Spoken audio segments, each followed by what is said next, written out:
పొరుగు దేశమైనటువంటి బంగ్లాదేశ్ అల్లర్లతో అట్టుడిగిపోతూ ఉంది. బంగ్లాదేశ్ ప్రభుత్వం మీద అక్కడ విద్యార్థులు తిరుగుబాటు బావుట ఎగరవేసినటువంటి నేపథ్యంలో బంగ్లాదేశ్ ప్రధాని షేక్ హసీనా గారు తన ప్రధాని పదవికి ఆవిడ రాజీనామా చేశారు. ఆవిడ ఇప్పుడు బంగ్లాదేశ్లో లేకుండా లండన్కి కానీ లేదా ఇండియాకి కానీ వెళ్ళిపోతున్నారు అనేటువంటి వార్తలు కూడా మనం చూసాము. ఈ నేపథ్యంలోనే బంగ్లాదేశ్లో మిలిటరీ పాలన అయితే కొనసాగుతున్నటువంటి నేపథ్యంలో అసలు బంగ్లాదేశ్లో అల్లర్లకి కారణం ఏంటి, అలాగే బంగ్లాదేశ్ ప్రధాని అయినటువంటి షేక్ హసీనా గారు ఉన్న ఫలంగా ఆవిడ ప్రధాని పదవికి ఎందుకు రాజీనామా చేయాల్సి వచ్చింది, ఎందుకు మిలిటరీ పాలనలోకి బంగ్లాదేశ్ వెళ్ళిపోయింది అనే దాని మీద మనం విశ్లేషణ చేసుకునేటువంటి ప్రయత్నం చేద్దాం. ప్రస్తుతం మనతో పాటు ఉన్నారు రిటైర్డ్ ఐఎఫ్ఎస్ అధికారి అలాగే ఇండియన్ అంబాసిడర్ వినోద్ కుమార్ గారు. సార్తో మాట్లాడదాం. సార్ నమస్తే. సార్ నమస్కారం. సార్, బంగ్లాదేశ్లో అల్లర్లకి కారణం ఏంటి, బంగ్లాదేశ్ ప్రధాని ఆవిడ పదవికి ఎందుకు రాజీనామా చేశారు, ఇప్పుడు బంగ్లాదేశ్ ఎందుకు మిలిటరీ పాలనలో కొనసాగుతుంది అంటే ఏం చెప్తారు సార్? మనం ఒకసారి బంగ్లాదేశ్ హిస్టరీని కనుక చూసినట్టయితే బంగ్లాదేశ్ అవతరణ జరిగిన తర్వాత షేక్ ముజిబుర్ రెహమాన్ ప్రైమ్ మినిస్టర్గా ఒక 3 ఏళ్ళ కంటే ఎక్కువ లేకపోయాడు. దాని తర్వాత 1975లో మిలిటరీ కూ జరిగింది. మిలిటరీ కూ జరిగి అప్పటి నుంచి 75 నుంచి 90 దాకా మళ్ళీ మిలిటరీ పరిపాలనే బంగ్లాదేశ్లో కొనసాగడం మొదలుపెట్టారు. అని అంటే బేసిక్గా ఏమైంది, ఏదైతే డెమోక్రాటిక్ సిస్టమ్ అనేది బంగ్లాదేశ్లో అంటే పరిపూర్ణంగా ఎస్టాబ్లిష్ కాలేదు. దీనికి ఎందుకు కాలేదు అని అంటే అక్కడున్న సిస్టమ్స్, పొలిటికల్ పార్టీస్ అయినా రిలీజియస్ ఆర్గనైజేషన్స్ అయినా తర్వాత ఇక మనకు తెలియంది ఏమున్నది పాకిస్తాన్ హ్యాండ్ అయినా. సో ఇటువంటి అన్ని మల్టిపుల్ ఫ్యాక్టర్స్ ఉన్నాయి కాబట్టి 75 నుంచి 90 దాకా మిలిటరీ రూలు 2 సార్లు, అంటే ఒకరి చేతుల నుంచి ఒకరి చేతులు, మేజర్ కూలు 2 అయినాయి, మైనర్ క్యూ అంటే చిన్న చిన్న అంటే మీడియం నుంచి కిందకున్న ఆఫీసర్స్ కూడా వాళ్ళు కూడా కూ చేసేసి టేక్ ఓవర్ చేయడానికి ట్రై చేసిన కూడా జరిగినాయి. కానీ అప్పుడు జియావుర్ రెహమాన్ దాని తర్వాత ఎర్షాద్ వాళ్ళు మాత్రం చాలా కాలం మిలిటరీ రూల్ నడిపించారు. కానీ 90 తర్వాత మళ్ళీ డెమోక్రసీ రావాలనేది మళ్ళీ అన్ని పార్టీలు కలిసి ఒక విధమైన పోరాటం జరిపించి మళ్ళీ ఎలక్షన్స్ పెట్టి డెమోక్రటిక్ సిస్టమ్ ఎస్టాబ్లిష్ ప్రైమ్ మినిస్టర్గా షేక్ హసీనా మళ్ళీ స్టార్ట్ అయింది. అయితే అయినప్పటికీ కానీ ఆ డెమోక్రాటిక్ రూట్స్ ఆ కంట్రీలో సాలిడ్గా ఎస్టాబ్లిష్ కాలేదు. ఓకే. దాంతోపాటు ఏమవుతున్నది అని అంటే కొన్ని ఏమంటారు గవర్నమెంట్ పాలసీస్, తర్వాత అధికారుల వ్యవహారం ప్రజలను కొంతవరకు రెచ్చగొట్టడం లేకపోతే అసంతృప్తి కలిగించడం జరిగింది. ఇప్పుడు జరిగిన మెయిన్ ఇష్యూ ఇది చిన్న అంటే ఏమంటారు చినుకు పడి పెద్ద ఏదో ఇదైపోయినట్టు చినికి గాలివాన అయినట్లుగా అది గాలివానలో కొట్టుకుపోయినట్టు ఇది ఏం జరిగిందంటే చిన్న ఇష్యూతో ఏమైంది, విద్యార్థులకు ఉద్యోగాలు అంటే విద్యా అవకాశాలలోనే ప్రాబ్లమ్స్ అవుతున్నాయి. ఎందుకంటే రిజర్వేషన్స్ అని పెట్టారు. అవును, ఉద్యోగాలలో కూడా రిజర్వేషన్స్ అని పెట్టారు. ఎవరికి పెట్టారు? సో అంటే బంగ్లాదేశ్ స్వతంత్రం కోసం పోరాడినటువంటి స్వతంత్ర సమరయోధులు ఎవరైతే ఉన్నారో వారికి రిజర్వేషన్లు కల్పించడంలో తప్పు లేదు, కానీ వారి కుటుంబాలకు కూడా తరతరాలుగా ఈ రిజర్వేషన్ అనేది కొనసాగడం అనేది అక్కడ విద్యార్థులు జీర్ణించుకోలేకపోతున్నారు. ఎందుకంటే సృజనాత్మకత, వాళ్ళ తెలివితేటల ఆధారంగా ఎవరైనా ఉద్యోగాలు ఇస్తారు, కానీ ఇలా అసలు బంగ్లాదేశ్ స్వతంత్ర సమరయోధులు వాళ్ళ కుటుంబాలకి ఇవ్వడం అనేది ఎంతవరకు కరెక్ట్ అంటూ కూడా విద్యార్థులు అక్కడ తిరుగుబాటు బావుట ఎగరవేశారు. అది కరెక్ట్. మీరు అనేది ఏంటంటే బంగ్లాదేశ్ స్వాతంత్ర ఉద్యమంలో పాల్గొన్న యోధులకు వాళ్ళ అంటే కుటుంబ సభ్యులకు త్యాగాలు చేసిన వాళ్లకు ప్రభుత్వం వెసులుబాటు కల్పించి విద్య అభ్యసించనీకి ఉద్యోగాలు సంపాదించుకోనికి ఏదైతే రిజర్వేషన్ మంచి ఉద్దేశంతో పెట్టిన దాన్ని మిగతా అంటే ఆ ఉద్దేశానికి వ్యతిరేకంగా దాన్ని మిస్యూజ్ చేసుకొని కొన్ని ఫ్యామిలీసు, ఎక్స్టెండెడ్ ఫ్యామిలీసు కొంతమంది మాత్రమే మంచి ఉద్యోగాలు, అంతకుముందు మంచి మంచి విద్యావకాశాలు అన్ని వాళ్ళే అనుభవిస్తూ కష్టపడి, అంటే మనం చూస్తున్నాం మన దగ్గర కూడా ఎక్కడైనా హార్డ్ వర్కింగ్ అంటే మన స్టూడెంట్స్ కష్టపడి మొన్న మనకేంది మన దగ్గర కూడా ఒకటి జరిగింది ఇప్పుడు ఏది నీట్ ఎగ్జామ్లో. సో దాంట్లో కొన్ని పేపర్ లీకేజ్ చేసి నేషనల్ టెస్టింగ్ అథారిటీ వాళ్ళు ఎన్టీఏ వాళ్ళు చేసి ఎక్కడో అమ్ముకోవడం వల్ల ఎంత పెద్ద ఇది అది. మన దగ్గర అంటే వేరే సిస్టమ్, ఇదే కనుక ఇటువంటి ఇది బంగ్లాదేశ్లో జరిగిన పాకిస్తాన్లో జరిగిన పెద్ద ఫ్లేరప్ అవుతుంది. అంటే అటువంటి జరిగి అర్హులైన వాళ్లకు అంటే ఎంతో కాలం నుంచి విద్య దొరకట్లేదు, ఉద్యోగాలు దొరకట్లేవు, గుర్తింపు కూడా లేకుండా పోయింది. కాబట్టి కొంతమంది వ్యక్తులే ఇవన్నీ వసతులు వాళ్ళ చేతుల్లో పెట్టుకొని ఇలా అవుతున్నారు అనేది విద్యార్థుల్లో కలిగింది. దానికంటే ఎక్కువ అపోజిషన్ పార్టీస్ ఇప్పుడు షేక్ హసీనా అధికారంలోకి వచ్చిన కాంచి 90 తర్వాత చూస్తే అపోజిషన్ పార్టీ పార్టిసిపేట్ చేసిన ఎలక్షన్స్లో చేయకపోయినా నామకే వాస్తే ఎలక్షన్ కండక్ట్ చేయడం అనేది మళ్ళీ అధికారాన్ని మళ్ళీ చేజిక్కించుకోవటం, మళ్ళీ అదే పాలసీ కంటిన్యూ చేయడం అనేది చాలా కాలం జరుగుతుంది. 1990 నుంచి 2024 వరకు షేక్ హసీనా గారే అసలు బంగ్లాదేశ్ ప్రధానిగా కొనసాగారు సార్. అవును, ఓకే, అంతే. అందుకనే కదా ఇక ప్రతిపక్షం అనేది లేదా అక్కడ. ప్రతిపక్షం అనేది ప్రతిపక్ష పార్టీ ఏదైతే అవామీ లీగ్ ఇంకా మిగతా అదర్ చిన్న చిన్న చితక పార్టీలకు ఏమాత్రం ఈ అధికారం వచ్చే ఆసక్తి లేకుండా, అంటే ఇక మనం రిగ్గింగ్ అనొచ్చు, లేకపోతే అధికారులు కొంతమంది అవామీ లీగ్తో పాటు అంటే కలిసిపోయి ఏమన్నా వీళ్ళు గెలిచేటట్టు చేసిందా, అదే ఏ విధంగా జరిగినా కానీ షేక్ హసీనా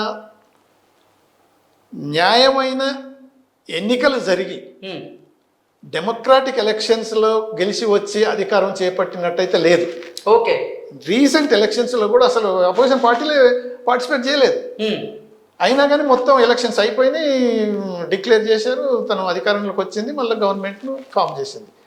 అయితే ఇవన్నీ జరుగుతున్న కొద్దీ అక్కడ ఉన్న ఎడ్యుకేషన్లో స్టూడెంట్స్, ఇప్పుడు టీచర్స్ స్టూడెంట్స్ చాలా వరకు యాక్టివ్గా పార్టిసిపేట్ చేస్తారు. టీచర్స్ యూనియన్స్, స్టూడెంట్స్ యూనియన్లు, దాని తర్వాత అపోజిషన్ పార్టీస్, ఇవన్నీ చాలా వరకు ఫెడప్ అయిపోయిన తర్వాత కొంతవరకు ఆ అసంతృప్తి బయటకు వస్తుంది.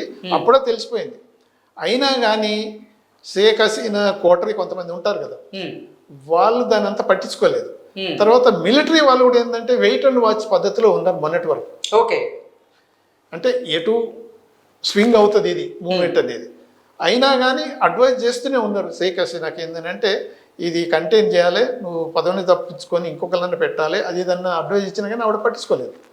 సో దానివల్ల ఏమైందని అంటే కొంతవరకు వాళ్ళు వెయిట్ చేయడం జరిగింది. కానీ అల్టిమేట్గా ఆ పరిస్థితి వాళ్ళు ఏం చేశారు, ఈ రిజర్వేషన్ ఎంత అవుతుందో ఓకే, ఇప్పుడు 40% 50% రిజర్వేషన్ బదులు దాన్ని తగ్గించారు. అంటే కొంతవరకు స్టూడెంట్స్కైనా ఎడ్యుకేటింగ్ అదర్ అన్ఎంప్లాయిడ్ యూత్కైనా టీచర్స్కైనా మిగతా అపోజిషన్ పార్టీస్కైనా కొంతవరకు ఏదో ఉపశమనం కలిగించేటట్టు రిజర్వేషన్ ఓకే మేము తగ్గిస్తాం, 50% తీసేస్తాం, ఇంత ఉండని అవసరం లేదు, లిమిటెడ్ ఉంటే సరిపోద్దని. కానీ ఆ స్టెప్ 1-2 రోజులు 3 రోజుల కంటే ఎక్కువ శాంతిని ఇవ్వలేదు. ఇప్పుడు అంటే మనకు ఇంటర్నేషనల్ అఫైర్స్లో చూసినట్టయితే అది ఒక స్టూడెంట్స్ తర్వాత టీచర్స్ చేసిందే కాదు, అపోజిషన్ పార్టీస్ పర్టికులర్గా ఇక్కడ పాకిస్తాన్ హ్యాండ్ కూడా ఉన్నది, వాళ్ళు జీర్ణించుకోలేకపోతున్నారు. ఓకే, అందుకని ఇటువంటి ఎక్కువ అయిపోయింది అనేది అదొక అభియోగం ఉంది. వినోద్ కుమార్ గారు, ఇప్పుడు అసలు బంగ్లాదేశ్లో విద్యార్థులు బంగ్లాదేశ్ ప్రభుత్వం మీద తిరుగుబాటు బావుట ఎగరవేయడం వెనుక నిజంగా పాకిస్తాన్ హస్తం ఉందా? పాకిస్తాన్తో పాటుగా బంగ్లాదేశ్లో ఉన్నటువంటి కొన్ని రాజకీయ పార్టీల హస్తం కూడా ఉందా అంటే ఏం చెప్తారు? తప్పకుండా రాజకీయ పార్టీల హస్తం ఉన్నది. ఆ రాజకీయ పార్టీలు ఇప్పుడు ఒకటే కాదు కదా, ఇప్పుడు బంగ్లాదేశ్ నేషనల్ పార్టీ కాకుండా అవామీ లీగ్ కాకుండా మిగతా ఎన్నో రిలీజియస్ కొన్ని పార్టీలు ఉన్నాయి. వాటికి పాకిస్తాన్ ఎప్పటి నుంచో సపోర్ట్ చేస్తుంది. ఆ పార్టీలు ఎప్పుడు ఛాన్స్ దొరికితే మనం షేక్ హసీనా దించాలని ఎప్పటి నుంచో ప్రయత్నాలు చేస్తున్నాయి. కాబట్టి ఇది ఒక అవకాశంగా వాళ్ళు ఉపయోగించుకున్నారు, దాంట్లో డౌటే లేదు. దానికి పాకిస్తాన్ యాక్చువల్గా పాకిస్తాన్ ఎంబసీలు కూడా కొన్ని ప్లాన్లు చేశారని కూడా మనకు న్యూస్లలో వచ్చేస్తుంది. ఇప్పుడు షేక్ హసీనా గారి ప్రభుత్వాన్ని దించేయడం వల్ల పాకిస్తాన్కి వచ్చినటువంటి లాభం ఏంటి అంటే ఏం చెప్తారు?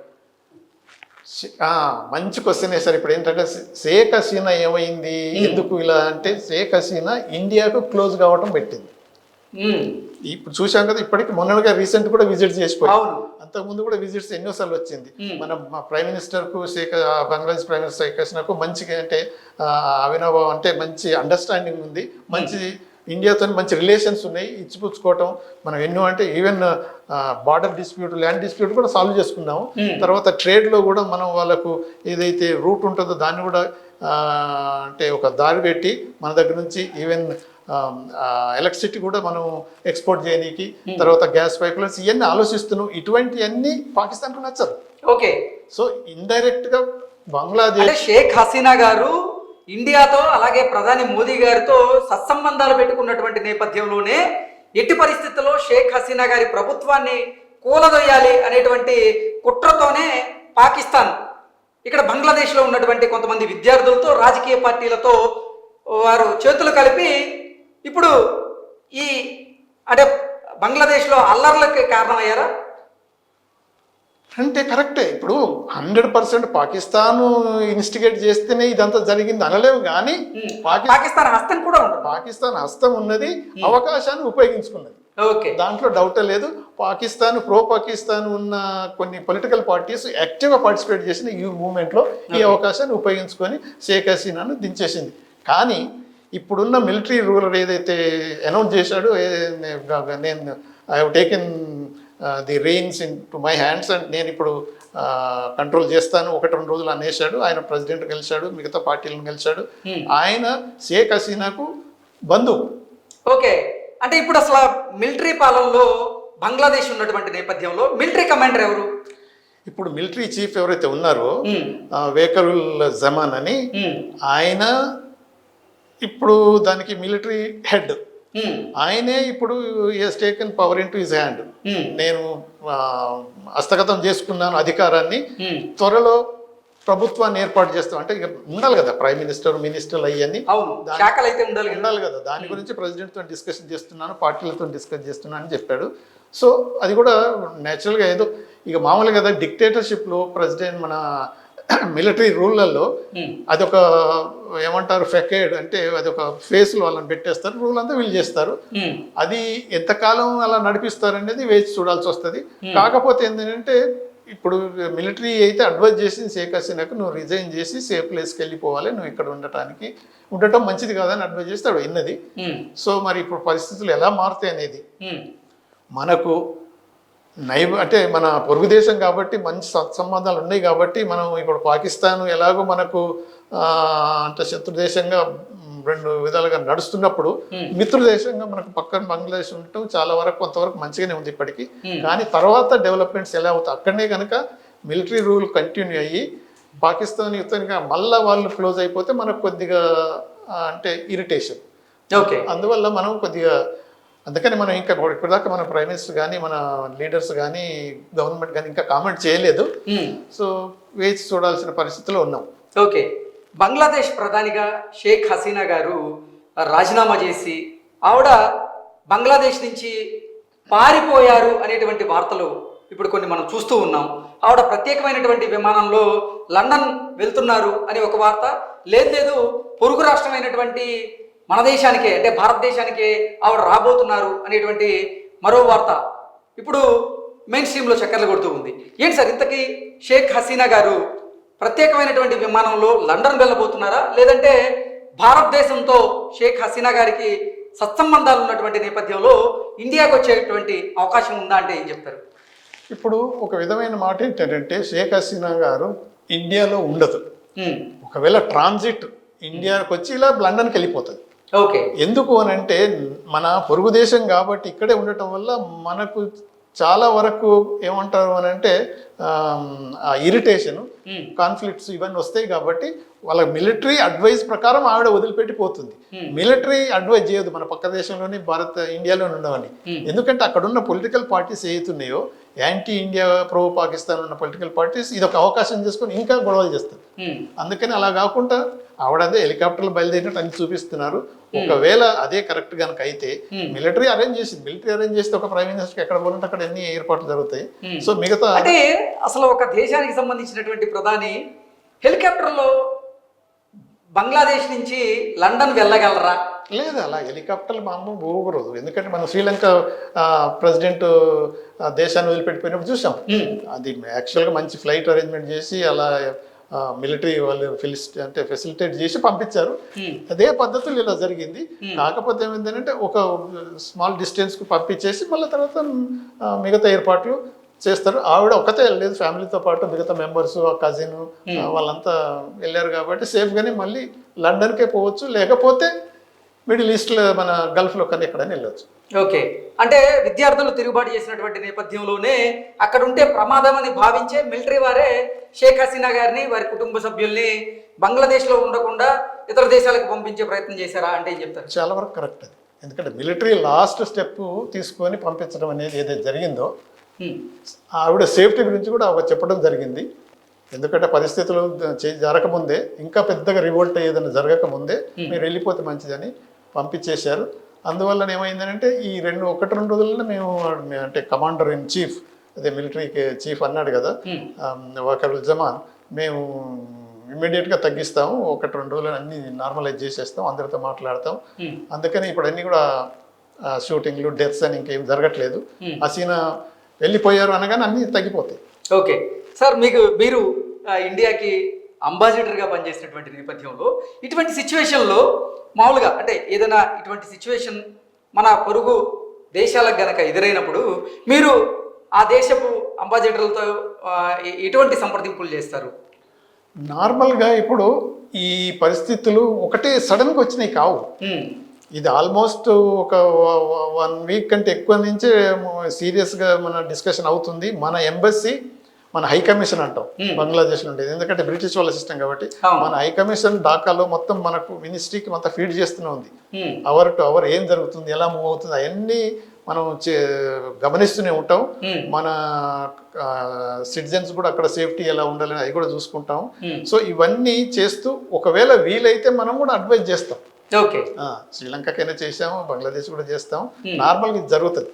ఇప్పుడు బంగ్లాలో అల్లర్లు చెరలేగుతున్నటువంటి నేపథ్యంలో ఇప్పుడు బంగ్లాదేశ్ ప్రధాని షేక్ హసీనా గారు రాజీనామా చేసినటువంటి నేపథ్యంలో బంగ్లాదేశ్లో మిలిటరీ పాలన కొనసాగుతున్నటువంటి నేపథ్యంలో ఆ ప్రభావం పొరుగు దేశం అయినటువంటి భారతదేశం మీద ఏదైనా ఉండే అవకాశం ఉందా అంటే ఏం చెప్తారు సార్? తప్పకుండా ఉంటుంది. ఇప్పుడు ఎందుకంటే షేక్ హసీనా ఎలక్టెడ్ గవర్నమెంట్, డెమోక్రాటికల్గా ఎలక్టెడ్ గవర్నమెంట్, పొలిటికల్ పార్టీస్ వచ్చి భారతదేశంతో సత్సంబంధాలు ఉండటం చాలా అవసరం అనుకొని ఆవిడ చాలా ప్రయత్నం చేసి చాలా వరకు ఎన్నో డిస్ప్యూట్స్, అంటే పొరుగు దేశం కాబట్టి ఇప్పుడు ల్యాండ్ డిస్ప్యూట్స్ ఉంటాయి, వాటర్ డిస్ప్యూట్స్ ఉంటాయి, ట్రేడ్ డిస్ప్యూట్స్ ఉంటాయి, మిగతా ఎన్ని ఉంటాయి అవన్నీ సాల్వ్ చేసుకోవడంలో చాలా వరకు ఆవిడ ప్రయత్నం చేసింది. మన ప్రభుత్వం కూడా కొంతవరకు నైబర్ కాబట్టి అకామిడేట్ చేసుకోవటం వల్ల చాలా వరకు సాల్వ్ అయిపోయింది. ఆ మంచి సొల్యూషన్స్ అంటే మంచి సత్సంబంధాలు ఇంప్రూవ్ అయిపోయినాయి. కాబట్టి ఇప్పుడు మళ్ళీ కొత్త ప్రభుత్వం కాబట్టి ఇది మిలిటరీ ప్రభుత్వం కాబట్టి ఒకవేళ ప్రో పాకిస్తాన్ పొలిటికల్ పార్టీస్ కొంతమంది ఏజెంట్స్ కనుక ఎక్కువ కనుక యాక్టివ్ అయిపోతే కొద్దిగా యాంటీ ఇండియా స్టాండ్ కూడా తీసుకోవచ్చు. కాకపోతే ఇప్పుడు ఏదైతే కమాండర్ ఇన్ చీఫ్ ఉన్నాడు కాబట్టి ఆయన మొదటి నుంచే వీళ్ళ ఫ్యామిలీస్ తోటి క్లోజ్, వీళ్ళ ఫ్యామిలీ మెంబరు. తర్వాత ఇప్పుడు ఆయన కనుక కంట్రోల్ చేయగలిగితే ఇప్పుడే చెప్పలేము, తనే కంట్రోల్ చేసి ఒక 5 ఏళ్ళు వెళ్తాడని చెప్పలేము. రేపు ఏం జరుగుతుందో ఇంకా కొన్ని రోజులతో చూసాం కదా, అంతకుముందు 75 నుంచి 4 అయిపోయినాయి కూలు. సో అలా కనుక జరిగినా జరగవచ్చు బంగ్లాదేశ్ పరిస్థితిని బట్టి చూస్తే. అలా కాకుండా ఓకే ఇప్పుడేమన్నా మిలిటరీ రూలరే కొంతకాలం అడ్మినిస్ట్రేషన్ నడిపించి అధికారం చలాయించి మళ్ళీ ఎలక్షన్స్ తీసుకొచ్చి మళ్ళీ నార్మల్ గవర్నమెంట్ వచ్చేస్తే, ఎలక్టెడ్ గవర్నమెంట్ వస్తే మనకు పెద్ద ప్రాబ్లం ఉండదు. కానీ ఇది కంటిన్యూ అయ్యి ప్రో పాకిస్తాన్ ఎలిమెంట్స్ కనుక చేయి అంటే ఎక్కువ అధికారంలోకి వచ్చి గవర్నమెంట్ రన్ చేస్తే మనకు కొద్దిగా ప్రాబ్లమ్స్ అయితే వస్తాయి. ఓకే, ఇప్పుడు బంగ్లాదేశ్ మిలిటరీ పాలనలో ఉన్నటువంటి నేపథ్యంలో పాక్ ప్రభావం ఆ మిలిటరీ పాలన మీద ఏదైనా ఉండే అవకాశం ఉందా? అది భారత్కి నెగిటివ్గా మారేటువంటి అంశాలు ఏమైనా ఉన్నాయా అంటే ఏం చెప్తారు? తప్పకుండా ఉన్నాయి. ఎందుకంటే ఒక్కోసారి ఇప్పుడు పాకిస్తాన్ ఏంటి యాంటీ ఇండియా స్టాండ్ ప్రతి చోట. అవును, ఇప్పుడు మొన్నటి వరకు షేక్ హసీనా గవర్నమెంట్ ఉన్నంత కాలం బంగ్లాదేశ్ ప్రో ఇండియా అయింది. అవును. సో ఆ ప్రో ఇండియా సిచ్యువేషన్ నుంచి ప్రో పాకిస్తాన్ సిచ్యువేషన్ మార్చుకోనికి పాకిస్తాన్ తప్పకుండా ప్రయత్నం చేస్తుంది. కానీ ఇప్పుడు మిలిటరీ పాలనలో అది సాధ్యమయ్యే అవకాశం ఉందా? బంగ్లాదేశ్ మిలిటరీ పాలనలో ఉంది కాబట్టి ఇప్పుడు పాకిస్తాను బంగ్లాదేశ్ని ప్రో పాకిస్తాన్గా మార్చుకునేటువంటి పరిస్థితులు ఇప్పుడు ఉన్నాయా అంటే ఏం చెప్తారు? ఇప్పటికైతే లేవు. ఎందుకు అని అంటే ఇప్పుడు మిలిటరీ రూలింగ్ ఏదైతే జరుగుతుందో దాని కమాండర్ ఇన్ చీఫ్, ఇప్పుడు మిలిటరీ చీఫ్ అదే అన్నాం కదా, షేక్ హసీనా రిలేటివ్. వాళ్ళకి ఫ్యామిలీ మొదటి నుంచి వాళ్ళ ఫాదర్ ఇల్లా కూడా మిలిటరీ చీఫ్ ఉన్న ఫాదర్ ఇల్లు కూడా మా ఆయన కమాండర్ ఇన్ చీఫ్ ఉండేది. వాళ్ళు కూడా ఈ షేక్ హసీనా ఫ్యామిలీతో, ముజిబుర్ రహమాన్ వాళ్ళ ఫ్యామిలీస్ తోటి ఎప్పటి నుంచో క్లోజ్గా ఉన్న వాళ్ళు ఉంటారు. కానీ ఇప్పుడు అనేది ఏంటంటే ఇప్పుడు తనే మిలిటరీ రూల్ ఒక 4-5 ఏళ్ళు నడిపించగలడా, మధ్యన ఇంకెన్నో కూర్చొని ఇంకెవరైనా ఈ ప్రో పాకిస్తాన్ ఎలిమెంట్స్ కనుక అధికారాన్ని చేజిక్కించుకుంటే అప్పుడు మనకు ప్రాబ్లమ్స్ వస్తాయి. కానీ అటువంటి అవకాశాలు మనం రూల్ అవుట్ చేయలేము. ఓకే, అందువల్ల ఇప్పుడున్న మిలిటరీ రూల్ ఎవరైతే తీసుకున్నారో, ఈ రోజు అధికారాన్ని చేజిక్కించుకున్నారో ఆయనే రన్ చేసి అన్ని పార్టీలు కనుక కలుపుకొని కనుక పోతే మనకు పెద్దగా ఎఫెక్ట్ కాదు. కాకపోతే ఒక్కొక్కసారి ఏమవుతుందని అంటే ఈ ట్రేడ్ రిలేషన్స్లలో కొంత ఫ్రిక్షన్ వస్తుంది. ఓకే, తర్వాత ఇంటర్నేషనల్ అఫైర్స్లలో కూడా అంతకుముందు బంగ్లాదేశ్ మనకు ప్రో సపోర్ట్ ఏది కావాలంటే సపోర్ట్ ఇచ్చింది, అంత అవుట్ రైట్గా కాకపోవచ్చు. దానివల్ల మనకు పెద్ద నష్టం అనేది జరగదు. కానీ బంగ్లాదేశ్ కూడా ఎందుకంటే ప్రాబ్లమ్స్ ఉన్నప్పుడు మన ఇండియా అవసరం ఉన్నది కాబట్టి అంత సీరియస్గా వాళ్ళు ఇండియాను దూరం చేసుకునే పద్ధతి అయితే జరగకపోవచ్చు. కానీ చైనా మాత్రం ఇటువంటి అవకాశాన్ని ఉపయోగించుకొని పాకిస్తాన్, చైనా, బంగ్లాదేశ్ను ఉపయోగించుకొని షేక్ హసీనా చైనా లైన్ తొక్కడానికి అనుమతించలేదు. టూర్లో కూడా విజిట్లు, స్టేట్ విజిట్లు అంటే అఫీషియల్ విజిట్ పోయినప్పుడు కూడా మధ్య నుంచే వచ్చేసింది నచ్చకపోతే. కానీ ఇండియాకు ఎప్పుడు కావాలంటే కూడా వచ్చేస్తుంది. అంటే దాన్ని బట్టి ఏంటంటే మనకు మంచి సంబంధం బంగ్లాదేశ్ ఉన్నది ఆవిడ అధికారులు ఉన్నప్పుడు. అటువంటి పరిస్థితి కొద్దిగా మారవచ్చు. ఓకే, తప్పకుండా మారుతుంది. ఎందుకంటే ఇప్పుడు మిలిటరీ మిలిటరీ రూలరే అంటే కొంతవరకు వాళ్ళ లాంగ్వేజ్, వాళ్ళ థింకింగ్ ఉంటుంది కాబట్టి పాకిస్తాన్ మిలిటరీ రూలే, ఇది మిలిటరీ రూలే. ఇప్పుడు బంగ్లాదేశ్లో మిలిటరీ పాలన కొనసాగుతున్నటువంటి నేపథ్యంలో అసలు మిలిటరీ పాలన ఎలా ఉండే అవకాశం ఉంది? అంటే 1990 వరకు బంగ్లాదేశ్లో మిలిటరీ పాలనలోనే ఉన్నటువంటి నేపథ్యంలో ఏంటి మిలిటరీ పాలనలో ప్రజల పరిస్థితి ఎలా ఉండబోతుంది? బంగ్లాదేశ్ ప్రజల పరిస్థితి, అలాగే పొరుగు దేశాల పరిస్థితి ఎలా ఉండే అవకాశం ఉంది అంటే ఏం చెప్తారు? ఇప్పుడు మనం చూసినట్టయితే మన భారతదేశం చుట్టూ చూసుకున్నట్టయితే పాకిస్తాన్ నుంచి అయితే మిలిటరీ పాలన నార్మల్, అది ఎలక్టెడ్ గవర్నమెంట్ పాలన రేర్. అలానే బంగ్లాదేశ్ అలానే జరుగుతుంది, మియన్మార్ అలాగనే ఉంది.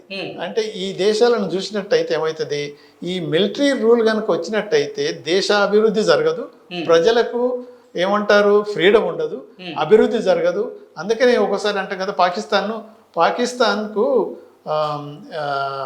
మనం ఏమంటాం, మన దేశానికి పెద్ద మిలిటరీ ఉన్నది బలగం అంటాం, కానీ పాకిస్తాన్ మిలిటరీకి దేశం ఉన్నది అని అంటే మిలిటరీ అలా చెప్తే ఆ దేశం అధికారంలో అలా నడుచుకోవాల్సి వస్తుంది. అలానే ఇక్కడ ఉన్నప్పుడు కూడా మిలిటరీ రూలర్ కనుక వచ్చినట్టు ఏమైందంటే అంత డిక్టేటర్షిప్ అయిపోతే వాళ్ళు ఏదనుకుంటే అది చేసుకుంటారు. ప్రజాసేవ కంటే వాళ్ళ సేవలు ఎక్కువ చూసుకుంటారు. ఓకే, బంగ్లాదేశ్లో ప్రస్తుతం మిలిటరీ పాలనలో ఉంది బంగ్లాదేశ్. అంటే ఇక మిలిటరీ పాలనే కొనసాగే అవకాశం ఉందా, లేదంటే ఈ అల్లర్లు చల్లారిన తరువాత మళ్ళీ షేక్ హసీనా గారు బంగ్లాదేశ్కి తిరిగి వచ్చి ప్రధానిగా మళ్ళీ బాధ్యతలు చేపట్టేటువంటి పరిస్థితులు ఉంటాయా అంటే ఏం చెప్తారు? ఈరోజు చూసినట్టయితే సరే, ఇప్పుడు అనుకున్నవేది వాకరుల్ జమాను ఏదో రిలేషను అది అయినా కానీ ఒక్కసారి పవర్ చేతిలోకి వచ్చిన తర్వాత, డిక్టేటర్ అయిన తర్వాత తండ్రినే కొడుకు చంపి అధికారం చేజిక్కించున్న పరిస్థితులు ఉన్నాయి కాబట్టి అవన్నీ మర్చిపోతారు. తను కనుక అధికారం కనుక పూర్తిగా ఎస్టాబ్లిష్ చేసుకుంటే మాత్రం షేక్ హసీనాను ఇమీడియట్గా మళ్ళీ పిలిపించి మళ్ళీ రిస్టోర్ చేసే ఆలోచన అయితే ఉండదు. ఓకే, సో మరికొన్ని సంవత్సరాల పాటుగా మిలిటరీ పాలనే కొనసాగే అవకాశం అయితే బంగ్లాదేశ్లో ఉందంటారా? అలానే ఉంది. ఓకే, బయట కనిపించకపోయినా కానీ ఏదో స్టూడెంట్స్ తోటి ఇలా జరుగుతుంది ఎడ్యుకేషన్ అనుకున్నారు, కానీ లోపల ఇన్నర్ కరెంట్లో చూస్తే మిలిటరీ రూల్స్ ఇంకా కొంతకాలం నడిచేటట్టు అయితే కనిపిస్తుంది. మరి ఇప్పుడు మిలిటరీ పాలనలో బంగ్లాదేశ్లో కొంతమంది స్టూడెంట్స్ ఈ రిజర్వేషన్ల మీద అల్లర్లు చేస్తున్నటువంటి నేపథ్యంలో వారి డిమాండ్లను ఇప్పుడు మిలిటరీ పాలన అమలు చేసే అవకాశం ఉందా?